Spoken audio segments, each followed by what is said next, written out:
Today I'm here with Pat Williams. It's February 11th, 2021. This is the first interview of our BE collection of women in various careers. And I want to thank you for being the first to volunteer for this. No, I'm excited to do this. This is a great project. Okay, so I'll start with the easy Fair ones. Where were you born? Pittsburgh, California at Camp Stoneman Army Base. How long did you live there? I ended up being there permanently until I graduated from high school. Ah, wow. So what did your dad do in the military? He started out in the construction battalion, but his main thing was he worked with the medics.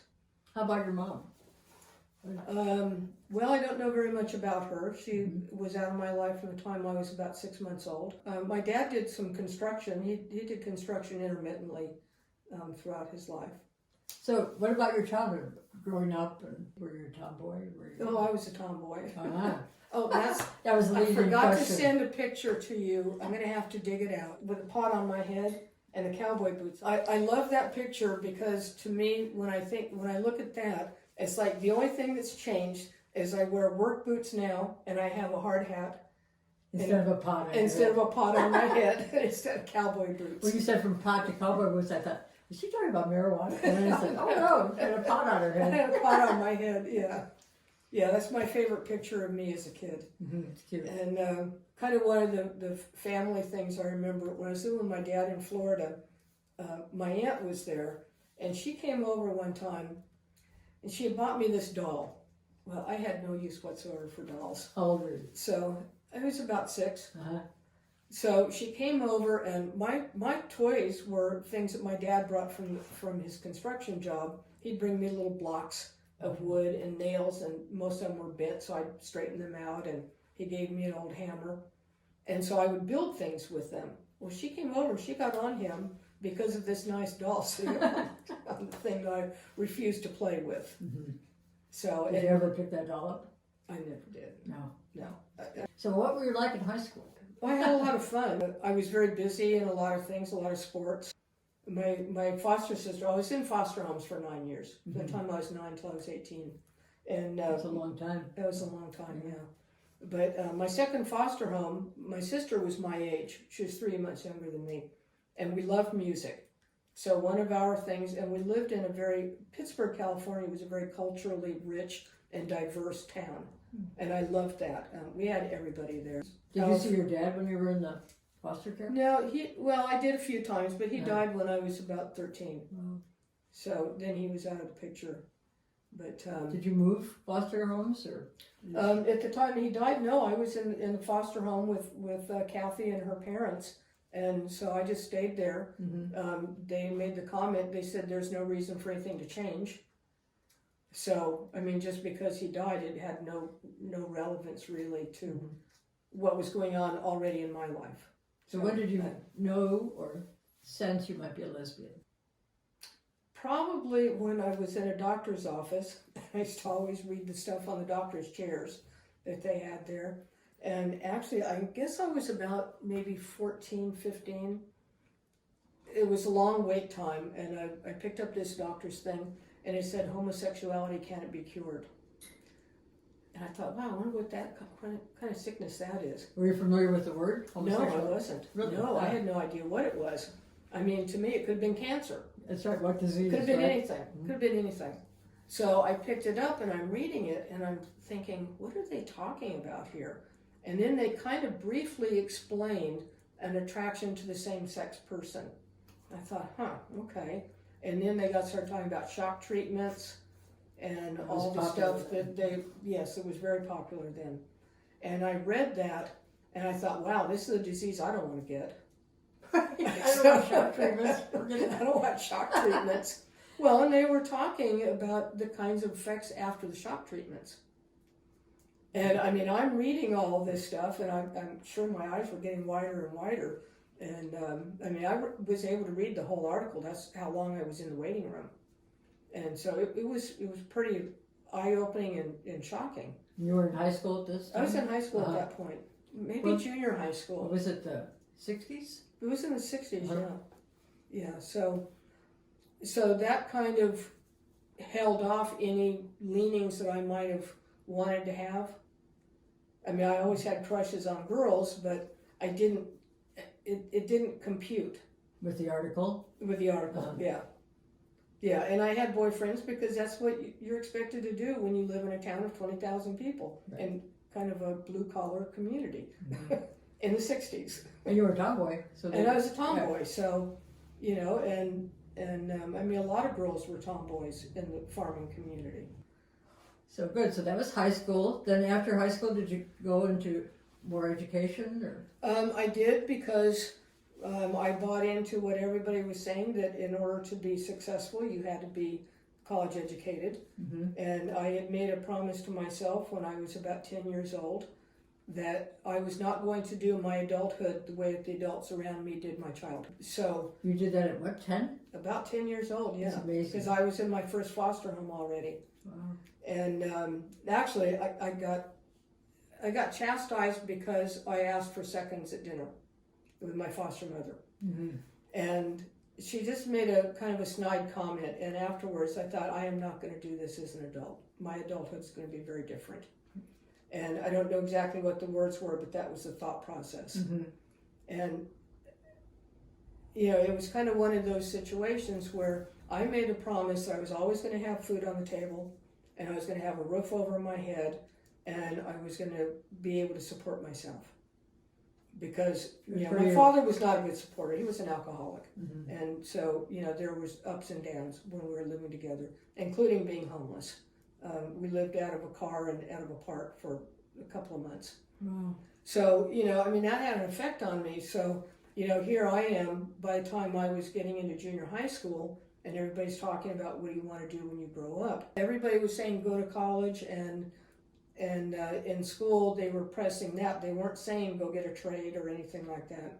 So I did. I saved up money and squirreled it away and went to college for social work and criminology. How come by the transition? Was that a requirement that you have a bachelor's to get into the trades? No, I left because it was a requirement to have a master's to do the work I was doing in social work. I see. Yeah. So they had upgraded what I was already doing, and I had to make a decision. It's like, you know, I'm paying for everything. I paid for my first education, and I wasn't all that good at it. I was not that good of a college student. Really. What do you think? You know, I mean, I just did it, and I got out of it, but it wasn't my favorite experience. And I Were was you in my already involved in the mid-20s. trades when you were in college? No, they didn't offer any trades then. No. How'd you go to that direction? Did one person influence you, or? Well, because of all the changes going on in these new laws, when I went to see this job counselor, we were going through all these things about opportunities, and she said, you know, you could really do well in the trades, I think. And we went What'd to she this base that on? program where, just from the questions that she had been asking me about what do you like to do, I liked working with my hands. I was an apartment manager, fixing things, and just kind of learning on my own. Uh-huh. And so she ended up telling me about operating engineers. I took the test for the carpenters and for the electricians. And when I took the test for the operating engineers 2 weeks later, they called me for a job. Really? Which Wonderful. was really cool because her dad was an operating engineer, and she said, this is like the jack of all trades. Did you meet any lesbians along the way to that point that you thought In might the be trades? lesbians? Uh, Teachers? Or... in the beginnings, a lot more of the women that got into the trades were like me. They were already educated. We were the first group of women and the first group of educated people going into the trades after having an education. I mean, we thought we were going to be on easy street financially, and we weren't. I mean, I got out with this highfalutin bachelor's degree, and I was making not more than minimum wage. You know, my brother was a carpenter, so I knew, you know, he was doing okay for himself as a carpenter, and so, I mean, that's part of the reason why I changed. So when did you sort of start having contact with other women that you knew were lesbians? When I moved down here to Los Angeles, up until then I had boyfriends because it was the expected thing, and I still wasn't sure that I wanted to explore this other part that I didn't really know much about. And I ended up with a woman in one of my classes who came in one day to school. That she lived in Hollywood, and how long it had taken her on the bus to get to Cal State LA from Hollywood. So I waited afterwards, and and say, hey, I live in Hollywood also, and if it's, if our schedules are convenient, then I'll give you a ride home. Well, we ended up becoming lovers. Did you? Yeah, Great. she was my first girlfriend. Ah. Yeah. And, Did you live together? no. No? Well, yeah, actually we did live together for a couple of months. Mhm. But she was kind of, she turned out to be more bi than lesbian. Mm-hmm. And that's okay for her. That's her life. But we were together and we were young, and Mm-hmm. most relationships didn't last very long when you're in your early 20s. I was 20 years old, Mm-hmm. and she was about 23. And what year was that, approximately? That was in 1972. Right. Okay. Yeah, I was 20 years old. Mm-hmm. So you were coming out just when it was all evolving, and it might be okay to be a lesbian. Yeah, I went to the second, I guess it was the second Gay Pride Parade when it was on Hollywood Boulevard. And because at that time I was still working at 5 Acres, and I was afraid, because they had media there, news media, and I was afraid that if I had my mug on the 6 o'clock news, that I'd lose my job. Mm-hmm. And I think that was probably very realistic, although most of us working there were gay anyway. But we just, we talked amongst ourselves. You were still scared. Yeah, we were Right. still scared, yeah. How do you think that's changed today? From then till... I think that there still is fear in a lot of communities. There still is a lot of harassment. We've come a long ways, but we're not there 100% yet. Did you find a lot of that when you were working with men, when you moved to the trades? Oh yeah, for sure. Did you? Yeah, How did it manifest itself? being the first woman, being among the first women. I was probably one of the first 5 women in my union. And my first job, I was working behind the Orange Curtain down in Orange County, and it was very conservative. My bosses were very religiously conservative, and made no bones about that. And they're nice people, Right. but I also knew that it would not be in my best interest to discuss my personal life at work. So and you that's- didn't. And so I didn't, and I pretty much had that for most of my career. I mean, people knew. It's like, you don't look like me, and people not think. Mhm. So, But if how you're did trying you- to hide something, then it takes on more of an onus, because you're trying to hide. You don't want them to be asking those questions. Did you have a lover at that time? I did, yes, when I got in for a while. How did you learn how to do the trade work? I went through a union apprenticeship, which is what's really awesome about apprenticeships as opposed to college. College, I had to pay for everything. Mm-hmm. In a union apprenticeship, they pay for us to go. I got a wage. I went to school at nights, and every union has different ways of handling the education.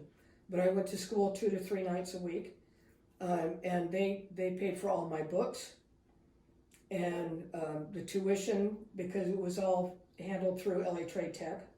So my little AS degree is from LA Trade Tech. What's an AS degree? Associate in Science. Huh. Yeah. Uh-huh. So it's all handled, and the way that it's paid for is as a journeyman. Part of our wages go toward the training center, part of our union dues. And I'm fine with Was it that. difficult to become a union member and get all those benefits, or? No, once I signed up, well, different unions they're structured differently. With us, we had to pay an initiation fee, which is an amount, it's a certain number of hours worth of work, plus money that goes to the international. And because I was an apprentice, I started out at 60% of full-on journey engineer's wages. That's pretty good.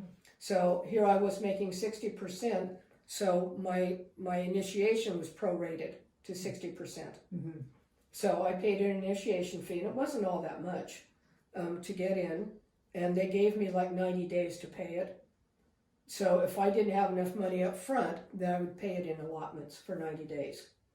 And so that's how I got in. And How long was the whole program? at that time it was 4 years. Now Wow. the people going through it, it's a 5-year program because of technology. It has So changed. while you're in the apprentice program, you're still working. I was still working. I put in 40 to sometimes 48 hours a week, and went to school at night In the trades, or? in the trades. I see, huh? But yeah, I spent the majority of my career not really talking about my So life when- at work. What places did you work? I remember thinking of you as in all those huge buildings downtown. I thought Pat's probably in there. Well, I started out at Safeway down in Orange County, Uh-huh. and then I worked at Occidental, which then became Transamerica Life Insurance. That's the one I thought of you in. Yeah, well, I was there for the rest of my apprenticeship. I Mhm. worked there 5.5 years. Oh. And then I worked at Citicorp Plaza, which became Ernst & Young Plaza, and it had a shopping center attached to it. What were your responsibilities there? A little bit of everything. We ran the air conditioning. We didn't have boilers there, which is one of the mainstays of our trade, is the boilers. We had them at Transamerica, but not at Citicorp. We ran the air conditioning. I worked on restaurant equipment. Kitchen hood exhaust systems was kind of mostly my deal. Is there one moment in time that you were called upon to act in an emergency? Oh, every day. I guess that's true. So if a young woman today, or even a woman of any age, wanted to enter into the trades, what would you advise her to do? So where would they apply? They would go to a union, find a union that they like in their area. And this is one of the things that, Should they go to Trade Tech? well, they could go to Trade Tech also, Uh-huh. yeah, and go and take classes down there. Trade Tech has got a great program. My union, we're through Trade Tech. That's our local education authority, LEA is what they call it. It's down at LA Trade Tech. And I got to go on an open house tour, and I saw the carpenter shop and the diesel shop. The diesel shop is really interesting. Mhm. That's a great trade for women, because women typically are smaller and they can get inside of the machines and work on them, where the guys have a hard time crawling into the diesel. Your hands are smaller too. Yeah, their hands are much smaller, yeah. Yeah, so things like, places like LA Trade Tech, you can go down and get your classes and then go to a union and say, okay, I've already been doing all of this and I now want to join your union. Or they can remain non-union and go and get jobs on their own. Say they're lesbians and they want to ask you any concerns I should look at, being that I'm a lesbian. Do I have anything to worry about? Should I come out in my interview? I mean, all these worries that people have when they're trying to I change think- direction. I would say it all depends on where you live and how, and I mean, we started running a Gay in the Trades workshop at some of our tradeswomen's conferences, and it's all over the board. It's like, it just depends on what area of the country you're in, and who you're working for. Mhm. A lot of the women have troubles anyway, because there's a lot of harassment still. And some of the women feel like, well, why am I going to bring one more level of harassment Mhm. and bring that out? And then other ones just say, screw it, I'm who I am, and they can either just like it or not, and I don't care, and I'm here to do a job. So is the monetary compensation handled by the union so that it's equal for men and women? Yeah, we all work under contracts. Uh-huh. Okay. So there's Yeah, not so- a discrepancy there. Well, the only discrepancy is if you can't get a job because you're a woman. Mhm. Do you find That's that where the problem happens? is. It does happen, yeah. Yeah, it still happens. Was 45 it years difficult later. to become a leader like you were and supervise all those men? You know, again, it depends on the work environment. Mhm. Where I worked for the same building for 25 years. That's great. Are there any Right. women that work not union in those jobs? Yeah, there's Yeah. a lot of people that work non-union. Uh. Yeah. I'm very pro-union. You know, I'm very pro-union because to me it's the best game in town. I mean, where else are you going to get a free education Mhm. and then be able to continue working? But at the same time, if it doesn't fit for some people, like in some areas, there are no unions. Like New Mexico, their Uh-huh. union is very, Weak. very weak Mhm. in a lot of parts of the country. So I don't knock people that are non-union. And when we have our conferences, non-union is, they're invited. And then a lot of times they switch over to being union because they see the wage differences. Benefits, right? No, it's really and it's protection too, I see. It is protection. So now since you've left your job, you're retired, you've been active, I could tell that from the information you gave me. Yes. What's the most important thing that you're doing right now? Well, I continue to mentor the younger women coming in, and then I teamed up with a Canadian iron worker, and she's the one that designed Journeyman. It's a status, not a gender, with the Venus symbol and the O. We met through a conference and then began doing a lot of networking via the internet, and then decided at one point that our passions and our interests work together. Fun. And we work with both boys and girls, and because the way that we look at it is if we don't teach the young boys how to get along with us, then we're missing the point. We're all in it together. We're all in it together. That's right. And we need to be able to work with the men as well as the men need to be able to work with us. Exactly what So if we're a doing. woman sees this interview, can she contact you? Absolutely. Okay. Yeah, I'm all over Facebook. Well, that's great. So in closing, I'd like to thank Pat Williams. And I thank you too. I think all of you. All four of us. You're most welcome.